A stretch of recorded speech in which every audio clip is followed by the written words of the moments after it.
Boa noite, meus irmãos e minhas irmãs. Deus os abençoe com graça, paz e esperança. Sinto-me honrado, um servo que atende ao chamado do Senhor para falar à igreja do Senhor, e o faço com temor reverente diante do Deus vivo, porque a palavra é dele, e a gente deve, com toda alegria e reverência, apresentá-la, porque ela é palavra do Senhor e por ela vivemos. Assim, meus irmãos, trago ao seu coração nesta noite uma mensagem que tem como tema decisões que nos aproximam de Jesus. Decisões que nos aproximam de Jesus. E para tal, eu peço que vocês, meus irmãos e irmãs queridos, abram suas Bíblias no Evangelho de Lucas, no capítulo 9. Lucas, capítulo 9. E nós leremos dos versos 51 até o verso 56. 51 até o verso 56. Eu começo lendo assim, meus irmãos. E aconteceu que, ao se completarem os dias em que ele deveria ser assunto aos céus, manifestou no semblante a intrépida resolução de ir para Jerusalém, e enviou mensageiros que o antecedessem. Indo eles, entraram numa aldeia de samaritanos para lhe preparar pousada, mas não o receberam, porque o aspecto dele era de quem decisivamente ia para Jerusalém. Vendo isto, os discípulos Tiago e João perguntaram: Senhor, queres que mandemos descer fogo do céu para os consumir? Jesus, porém, voltando-se, os repreendeu e disse: Vós não sabeis de que espírito sois, pois o Filho do Homem não veio para destruir as almas dos homens, mas para salvá-las. E seguiram para outra aldeia. Pois bem, eu começo esta mensagem, meus irmãos, com uma pergunta. E a pergunta é a pergunta da sua vida. Eu lhe pergunto: você realmente sabe o que significa seguir a Jesus? Pense nisso. Essa é a pergunta mais importante que você precisa responder. Você realmente sabe o que significa seguir a Jesus? Queridos, permitam-me que ao longo desta mensagem eu forneça pelo menos 3 respostas para vocês, para que vocês aprendam e comecem a viver a partir dos princípios que vocês verão nesta mensagem. Onde o Senhor Jesus estava quando esta narrativa é dita? Irmãos, ele estava na Pérea. Isto era uma região que ficava ao norte do Mar Morto. E esse capítulo 9, que nós lemos um trecho dele, é um capítulo muito especial. Dentro do Evangelho de Lucas, ele marca um ponto de virada na história de Jesus, segundo as narrativas que Lucas colheu como um investigador, como um historiador. O capítulo 9, irmãos, é um capítulo muito denso.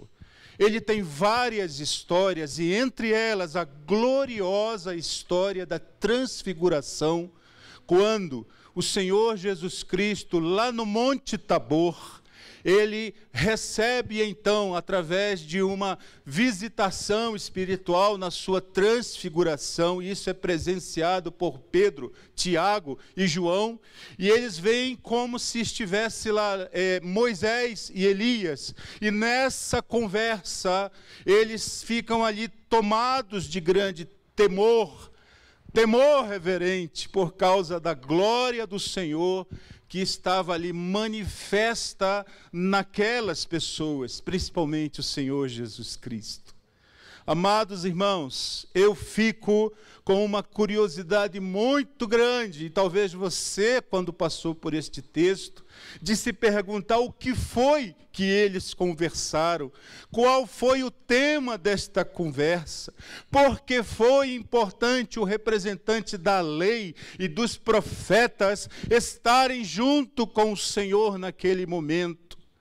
Queridos irmãos, eu imagino, e talvez você deva pensar isso a partir da maneira como o Senhor Jesus desce desse monte.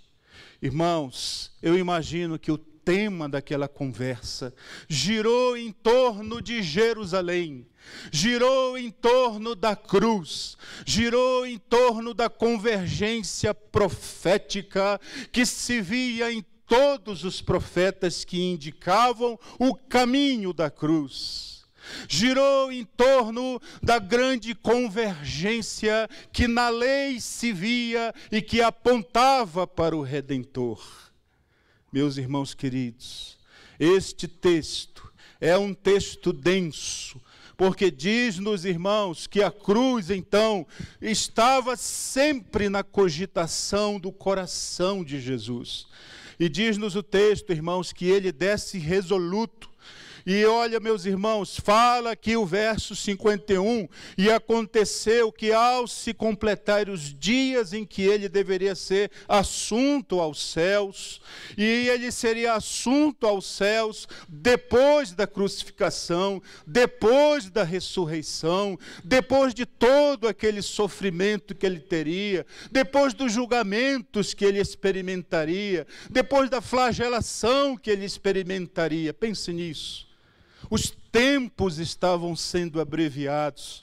E aí, meus irmãos, nós vemos que o texto nos fala, no verso 51, que se podia ver no semblante do Senhor Jesus Cristo a intrépida resolução de ir para Jerusalém. Está aqui o indicativo, possivelmente, do assunto, do tema, daquilo que eles falaram. Jesus desce daquele monte resoluto. Jesus desce daquele monte com um único objetivo. Ninguém vai poder convencê-lo do contrário. Ele sabia o que ia fazer por mim e por você. Louvado seja Deus por isso. Amados irmãos, na mensagem de hoje, quero conduzi-los a partir de 3 reações presentes neste texto. E a partir dessas 3 reações, quero te conduzir a perceber princípios para você poder responder a pergunta inicial com que eu comecei esta mensagem. Você sabe o que significa seguir a Jesus? Nesta noite, nós observaremos as 3 reações presentes neste texto. Primeiro, a reação dos samaritanos. Depois, a reação em especial de João. E depois nós vamos focar a nossa atenção nas ações, nas reações e no movimento do coração de Jesus. Permita-me guiá-los então. À luz das palavras do Senhor Jesus, devemos tomar então decisões. O tema desta mensagem é decisões que nos aproximam de Jesus. Veremos nesta noite então a primeira decisão: decida não desprezar a presença de Jesus. Esta é a ação dos samaritanos. Depois nós veremos: decida ser transformado pela palavra de Jesus. Esta é a ação prolongada na vida de João. E, por fim, decida viver ao redor do trono de Deus. Essa foi a opção do Senhor Jesus. Permita-me guiá-los, então. Primeiro ponto: decida não desprezar a presença do Senhor. Lemos no verso 52, a segunda parte, e o verso 53, que nos diz assim: indo eles, entraram numa aldeia de samaritanos para lhe preparar pousada, mas não o receberam, porque o aspecto dele era de quem decisivamente ia para Jerusalém. Irmãos, nós começamos então a observação da reação dos samaritanos. Jesus já era muito conhecido, Jesus não era um estranho nas terras de Samaria. Ele já havia operado muitos milagres, ele já havia ofertado a sua sabedoria e os seus discursos, os seus ensinos. Ele já havia mostrado que ele era uma pessoa diferenciada, maior do que todos os profetas que já existiram, maior do que todos os rabis que interpretavam a lei. Jesus, então, era visto como uma pessoa digna, honrada, exaltada em Israel e fora dos limites de Israel. Assim, queridos irmãos, cientes de que o Senhor Jesus ia para Jerusalém, e eles olharam para a feição de Jesus e viam que Jesus só olhava numa direção. Eles não entendiam por quê. Porque no coração, na mente, nas emoções, nos afetos, o Senhor Jesus olhava para Jerusalém, mas não Jerusalém, olhava para o Gólgota, olhava para a cruz. Ele se via lá, e de lá ele veria a mim e veria você. Pense nisso. Ninguém podia fazê-lo desistir do seu intento. Os samaritanos perceberam isto. E aí, meus irmãos, eles então recusaram receber Jesus para pousar, para descansar daquela viagem longa que ele fazia, vindo da Galileia, vindo lá da região ao norte. Amados irmãos, nós vemos aqui que havia, historicamente, um preconceito terrível entre os samaritanos e os judeus. Eram séculos de hostilização mútua. Eram séculos de maus tratos entre samaritanos e judeus e vice-versa e mutuamente. Amados irmãos, eles então, movidos pelo preconceito, movidos pelas suas antigas rixas históricas, suplantaram a graça da visitação que estava diante deles. O ódio racial os impediu de receber o Salvador do mundo. Eles deixaram de acolher o Senhor, aquele que veio para dar sua vida também por eles. Pense nisso. Mas quando a gente olha essa história, queridos irmãos, o grande erro deles foi desprezar a presença do Senhor. E se eu lhe disser que este erro histórico se repete também nos nossos dias? Irmãos, ainda hoje existe essa opção existencial. Ainda hoje se repete a ação de rejeitar Jesus. Como assim, pastor? O que o senhor está querendo dizer? Inúmeras pessoas rejeitam o Senhor Jesus pelos mais variados motivos. Há aqueles que negam abertamente, que não recebem, que o criticam, que o ridicularizam. Mas também há aqueles, inclusive presentes em nossas igrejas, atentem para o que vai ser dito. Há um crescente número de pessoas que até creem em Deus e que não apresentam nenhuma questão quanto aos grandes mistérios da fé, nem em relação aos grandes temas existenciais que são discutidos na igreja.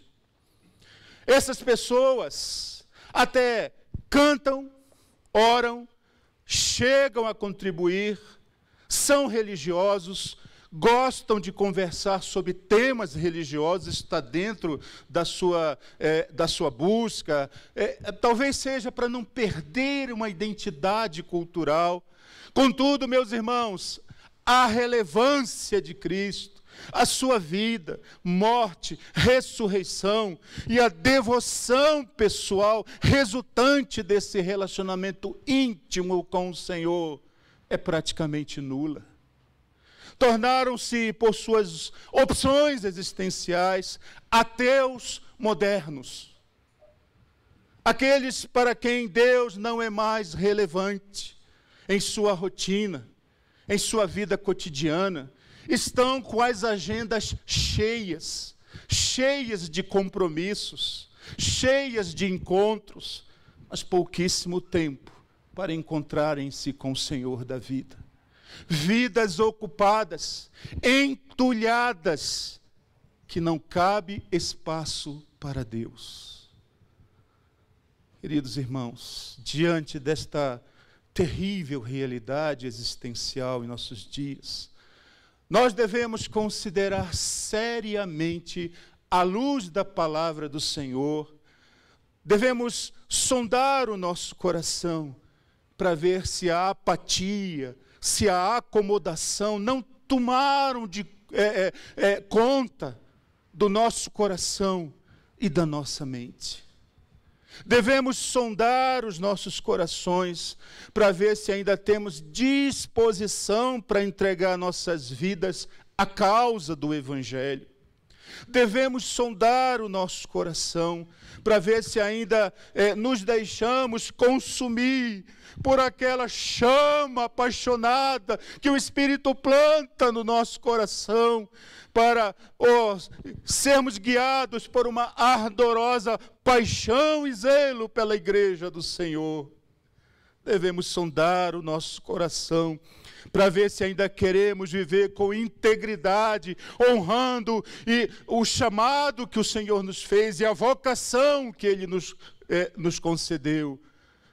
Devemos sondar o nosso coração para ver se ainda estamos dispostos a sofrer e a morrer pela causa da fé, pelas convicções e pelo amor do Senhor.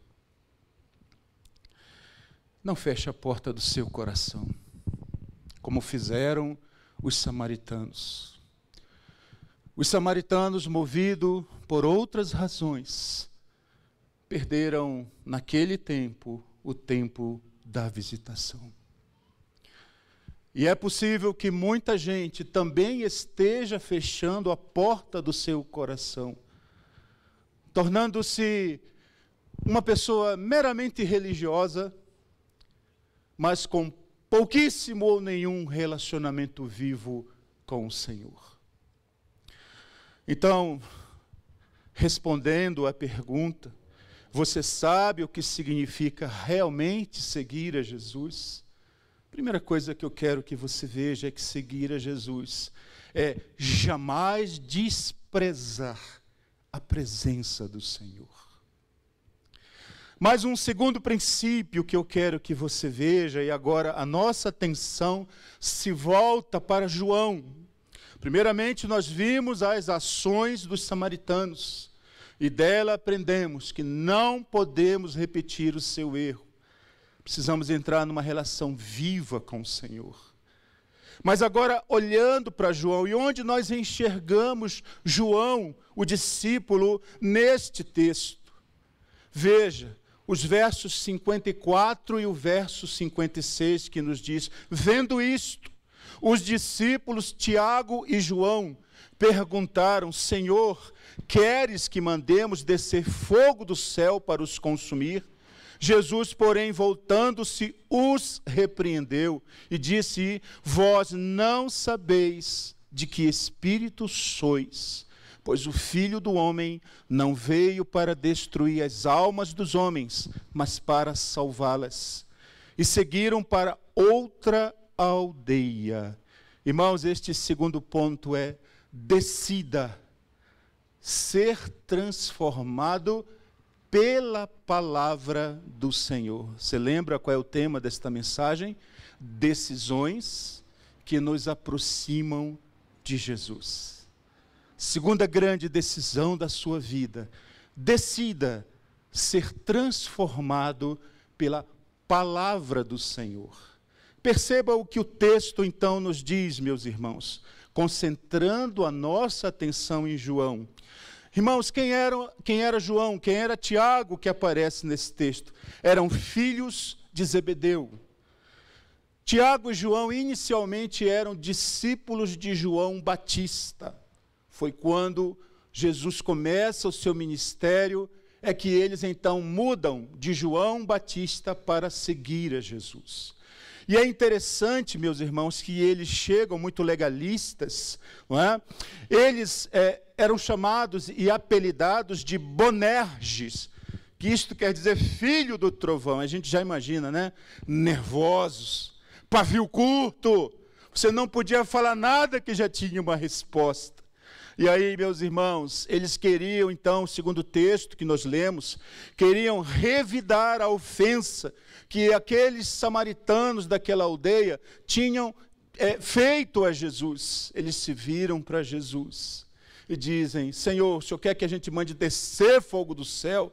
Ora, uma pesquisa na Escritura, você vai ver que eles estão fazendo uma referência ao primeiro capítulo de 2 Reis, quando Elias, o profeta, tendo sido perseguido pelo rei Acasias, Acasias mandou um regimento de 50 soldados com um capitão para levar preso o profeta. O profeta estava em cima do monte. E quando ele então diz: o que vocês querem? Nós viemos te prender por ordem do rei Acasias. Elias então diz: eu vou mandar descer fogo do céu, e o fogo consome aquele regimento de 50 homens. Consome também o capitão.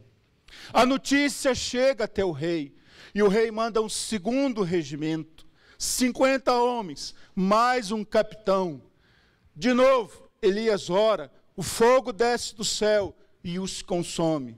Uma terceira vez, chega um regimento de 50 homens, mais um capitão, só que dessa vez muda a atitude. Todos eles se ajoelham.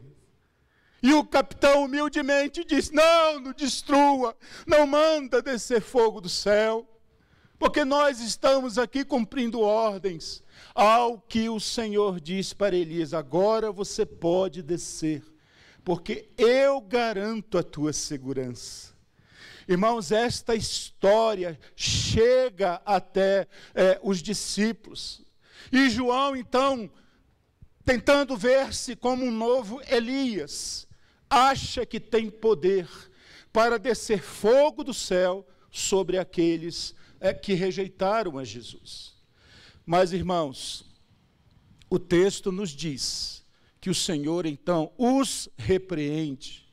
Agora veja, irmãos, que coisa interessante a gente olhar com uma lupa de aumento e enxergar, né, João, desde o seu desenvolvimento. Você vai ver que João, em Marcos 3,17, ele é chamado, então, de o filho do trovão. Por quê? Porque ele era um jovem de coração impetuoso. Desculpe, irmãos.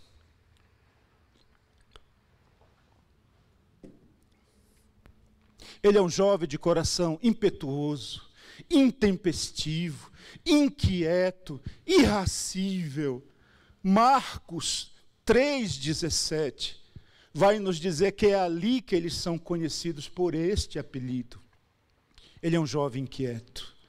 Quando você vai para Lucas 9, de 40 a 50, é exatamente o texto que nós estamos vendo. Ele acha que ele tem todo o poder, toda a autoridade, e ele se irrita, e ele proíbe o ministério de um exorcista que não fazia parte dos 12 apóstolos. Caminhando por este texto, nós vemos também, dos versos 51 a 56, que ele tem sede de poder. Irmãos, como jovem, ele também tinha sede de prestígio e reconhecimento. Nós encontramos isso em Marcos 10, de 35 a 45, que é aquela história, quando a mãe de Tiago e João chegam para Jesus, chama Jesus à parte e diz: Senhor, O Senhor jamais vai encontrar primeiros ministros como os meus filhos. Senhor, eu te peço que o Senhor deixe um à sua direita, o outro à sua esquerda, porque eles não, ninguém vai poder assessorar o Senhor com tamanha competência como os meus filhos. Queridos irmãos, enxergamos por estes textos que na juventude de João, ele é um jovem de coração inquieto, ele tem sede de poder e autoridade, ele tem sede de ser reconhecido, que o seu nome seja engrandecido. E sabe, meus irmãos, João foi sendo quebrado pelo Espírito Santo. E aí eu quero que você preste muita atenção no que vai ser dito aqui. Depois da execução sumária do Senhor Jesus, depois da sua ressurreição, depois que ele sobe aos céus, você tem os relatos do livro de Atos. E você vai encontrar João até o capítulo 4. Depois João some de cena, desaparece. Onde está João? Segundo a história eclesiástica, segundo as narrativas antigas da igreja primitiva, não sei se é verdade o que eu vou dizer, mas é o que eu tenho ouvido falar muito como uma ressonância, que João, dada as circunstâncias terríveis, perigosas, em que se tornou Jerusalém, ele pega Maria e a leva para a região da Turquia, que era na época conhecida como a província romana da Ásia Menor. Você deve lembrar, ao pé da cruz estão as mulheres, Maria, Maria Madalena, Salomé, e João também está lá. Jesus se volta para João e diz: eis aí a tua mãe. E ele se volta também para Maria e diz: mulher, aí está o teu filho. Jesus estava transferindo o cuidado da sua mãe para João. Porque, irmãos, naqueles dias, a vida da viúva era terrível. Se ela não tivesse apoio, ela ia para a rua mendigar comida. E Jesus não queria isso para sua mãe. Por isso a colocou sob o encargo de João.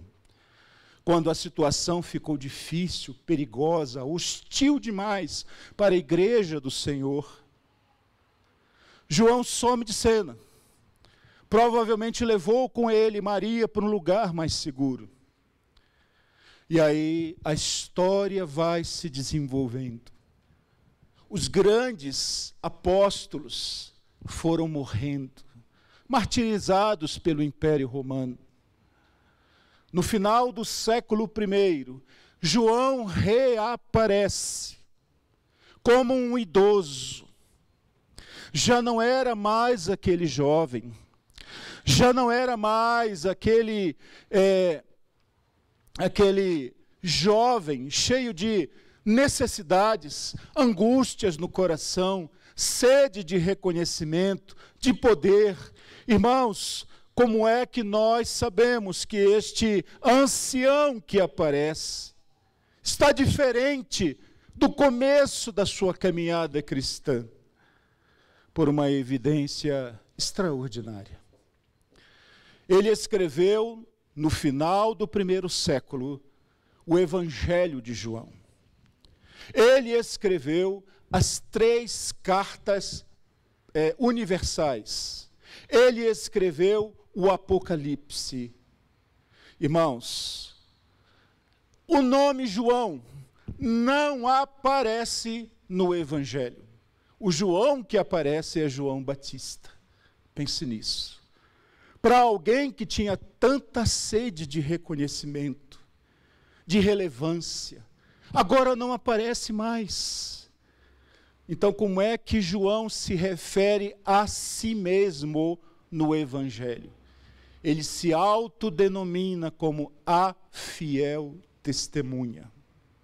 O que testificou estas coisas? Na primeira carta, ele vai falar usando um particípio passivo. Algumas traduções aparecem assim, o discípulo amado, mas as traduções mais fiéis traduzem assim, aquele que foi amado por Jesus. Quero que você pense nisso. Meus irmãos, o que aconteceu com João? O que mudou na vida de João? Se na sua juventude ele entrava numa briga para o seu nome ser importante, se ele lutava para ter poder, autoridade, relevância, prestígio, o que mudou? Pensa, o que mudou na vida de João?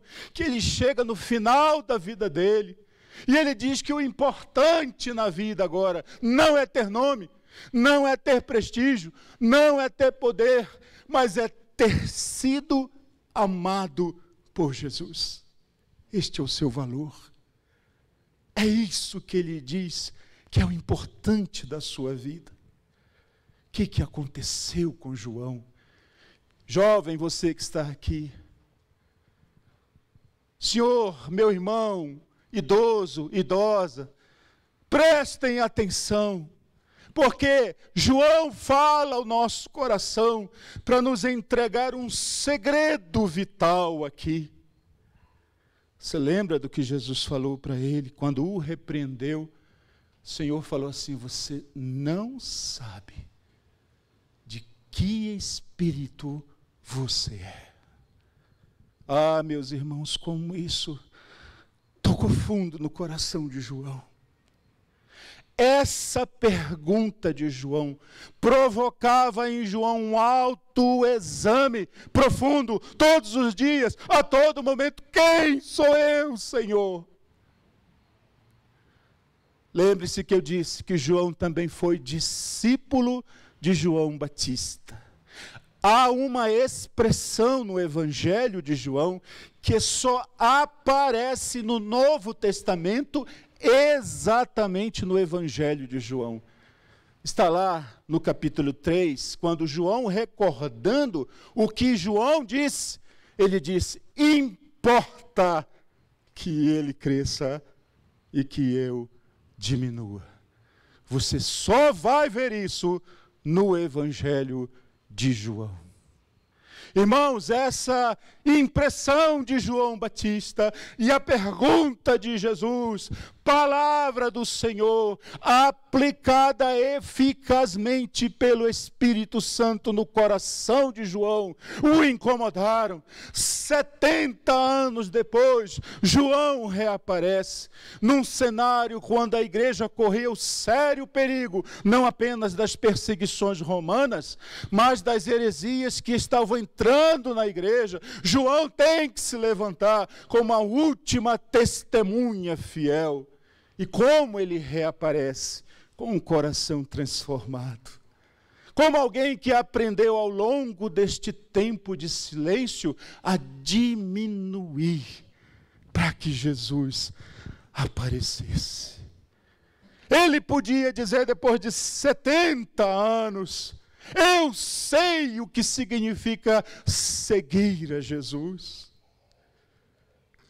Seguir a Jesus significa de todo o meu coração deixar que a palavra entre nas minhas entranhas, modifique-me, confronte-me, ajude-me na transformação do meu coração e da minha mente.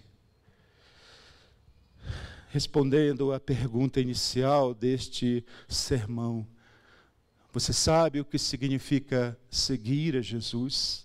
Segunda coisa para você não esquecer. Deixe que a palavra entre no seu coração e te transforme. Transforme as suas emoções. transforme os seus desejos, transforme as suas sedes, transforme tudo aquilo que você prioriza, que você diz, é isso que eu quero. João também queria, mas o Espírito foi transformando a sua vida, a tal ponto dele dizer no final da vida dele, olha, o que importa realmente é que eu fui amado por Jesus. Que este seja o maior valor a você buscar na sua vida. Se você buscar o reino de Deus, em primeiro lugar, se você buscar amar e agradar o Senhor Jesus em primeiro lugar, todas as outras coisas se ajustarão. Tudo tomará a correta dimensão na sua vida. Amém, meus irmãos? Mas o terceiro olhar neste texto, e aqui, meus irmãos, nós vamos olhar reverentemente para o Senhor Jesus. E eu me emociono tanto, meus irmãos, quando eu vejo isso, porque diz-nos o verso 51, e aconteceu que ao completarem os dias em que deveria ser ele assunto ao céu, veja, irmãos, manifestou no semblante a intrépida resolução de ir para Jerusalém, e enviou os mensageiros que o antecedessem. Agora veja o 53, mas não receberam, porque o aspecto dele era de quem decisivamente ia para Jerusalém. Concentre a sua atenção neste texto agora, porque finalmente o nosso olhar neste texto se volta para Jesus. Irmãos, o que havia em Jerusalém que atraiu tanto a atenção de Jesus? Só há uma resposta. Jesus saiu resolutamente lá do Monte da Transfiguração e caminhando em direção a Jerusalém, ele foi trilhando o caminho da glória de Deus, obedecendo ao Senhor, seu Deus, e nosso Pai, até a morte. Irmãos, ele seguiu no caminho da cruz, e ele sabia que o esperava humilhação, sofrimento e morte terrível. Era isso que aguardava Jesus. Ele não abriu mão desta agenda por mim, por você, por todos nós, por todos os santos que creem no Senhor, no passado, no presente, no futuro, até ele voltar. Assim, queridos irmãos, por que Jesus obedeceu até a morte? Eu quero que você pense sobre isto. Porque ele vivia para glorificar seu Pai bendito e nosso Pai bendito. Irmãos, o Senhor Jesus vivia no trono, ao redor do trono. Ele tinha os olhos voltados para o trono. Eu quero que você pense nisso. Porque isso é tão importante que a gente aprenda. Porque nós hoje, irmãos, precisamos entender o que significa viver ao redor do trono, como Jesus viveu nos dias em que ele estava entre nós. Assim, meus irmãos, vejam, vivemos num mundo agitado, isto é verdade. Vivemos num mundo barulhento, vivemos num mundo em que facilmente nós perdemos o foco. Nos distraímos com as inúmeras demandas das agendas cheias, dos compromissos que lotam e que nos impedem e que nos engessam e que tiram de nós tempo precioso para cultivar a presença do Senhor. Estamos tão abarrotados, tão atabalhoados de tanta coisa que nos impede. Mas veja, irmãos, há uma solução para isso. Nós precisamos de um eixo orientador. E, irmãos, em linguagem bíblica, este eixo é chamado de o trono de Deus. Nossa vida ficará desequilibrada. Nossa vida ficará desconcertada. Nossa vida ficará sem estabilidade se ela não tiver o trono de Deus como eixo orientador da nossa vida. Meus irmãos, o que significa ter esse eixo orientador. Um cristão que eu admiro muito, chamado John Newman, ele, ao longo de toda a sua vida, viveu dores, lutas, e ele expressou assim o que é viver uma vida centrada no trono. Veja o que ele disse: portanto, eu confiarei nele. Se eu cair enfermo, minha enfermidade o servirá. Se me vir perplexo, minha perplexidade também o servirá. Se sobrevir uma grande tristeza à minha vida, minha tristeza lhe será útil. Ele nunca faz nada em vão. Ele sabe o que faz. Ele pode me tomar meus amigos, pode me jogar no meio de estranhos, pode me fazer sentir a desolação, pode levar meu espírito ao naufrágio, pode esconder meu futuro de mim. Ainda assim, Ele sabe o que faz. Precisamos chegar a este nível de confiança no Senhor. Por que nos abalamos tanto com os ventos que trazem más notícias, com as angústias do tempo que nós vivemos?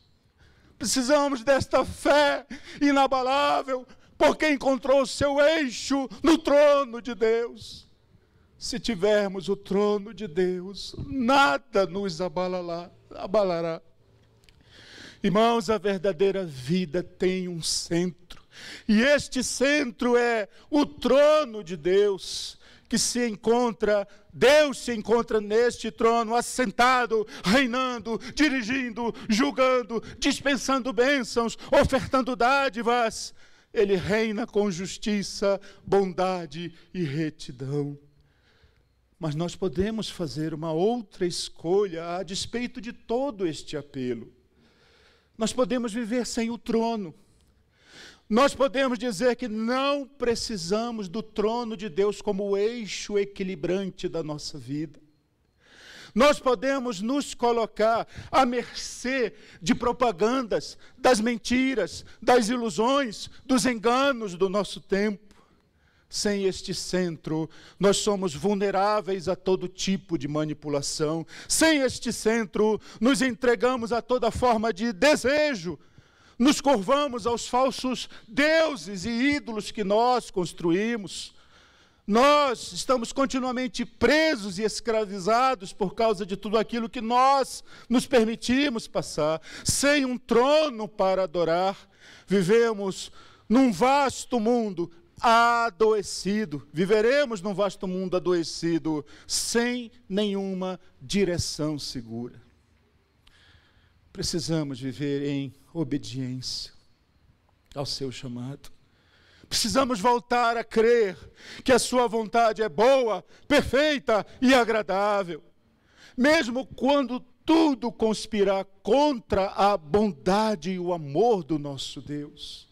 Somente com o trono de Deus, como sendo o centro da sua vida, é que nós poderemos resistir ao dia mau. Precisamos, irmãos, seguir orando, adorando e servindo, mesmo quando essas ações, atitudes, gestos não forem compreendidos, até mesmo pelas pessoas que estão do nosso lado. Nos perguntarão: como você pode responder a vida desta maneira? Está tudo desmoronando e você escolhe bendizer o nome do Senhor. Como é possível, como é razoável fazer isso? E nós dizemos simplesmente: que resposta eu poderia dar se o trono de Deus está no centro da minha vida, os meus olhos, a minha mão, o meu coração está voltado para Deus, porque Ele é o sustento da minha vida.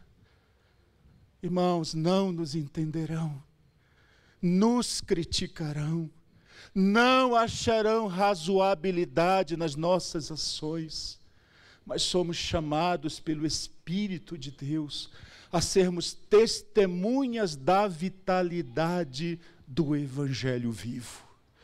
Assim, queridos irmãos, precisamos preservar os nossos olhos voltados para o trono e lembrar, de acordo com Romanos 8, 28, que todas as coisas cooperam para o bem daqueles que amam a Deus.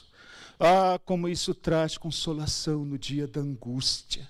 Lembrar também, irmãos, de acordo com Romanos 8, de 38 a 39, nem a morte, nem a vida, nem os anjos, nem demônios, nem o presente, nem o futuro, nem qualquer poderes, nem altura, nem profundidade, nem qualquer outra criação será capaz de nos separar do amor de Deus que está em Cristo Jesus, nosso Senhor. É assim que precisamos viver. Respondendo à pergunta inicial que te fiz, o que significa seguir a Jesus? Seguir a Jesus, portanto, é viver ao redor do trono. Amados irmãos, resolva viver ao redor do trono e desfrute de uma vida mais próxima do Senhor Jesus Cristo, com mais propósito, com mais significado, com mais valor. Eu concluo esta mensagem dizendo que para saber e para seguir a Jesus como verdadeiro discípulo, resolva firmemente não desprezar a presença de Jesus. Resolva firmemente se deixar transformar pela palavra do Senhor. Resolva firmemente viver ao redor do trono como uma adorador. Que o Senhor Jesus bendito, nosso Deus, que nos deu esta sua palavra, que o Espírito Santo bondoso, nosso Deus bendito, aplique esta palavra eficazmente ao seu coração, para que vivamos todos uma vida que glorifica a Deus. Quero chamar meu irmão João Geraldo, pastor desta igreja, para fazer uma oração à luz do que ouvimos, dessas decisões importantes que precisamos tomar à luz da palavra.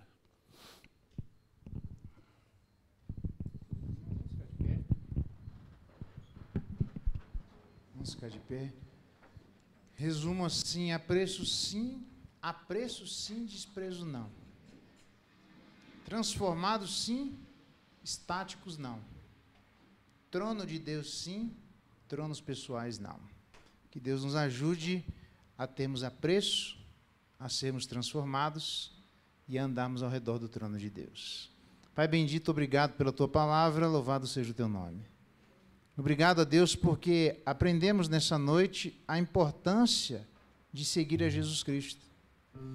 E há princípios e circunstâncias que neste recorte foram apresentados a nós, que são dignos de serem lembrados.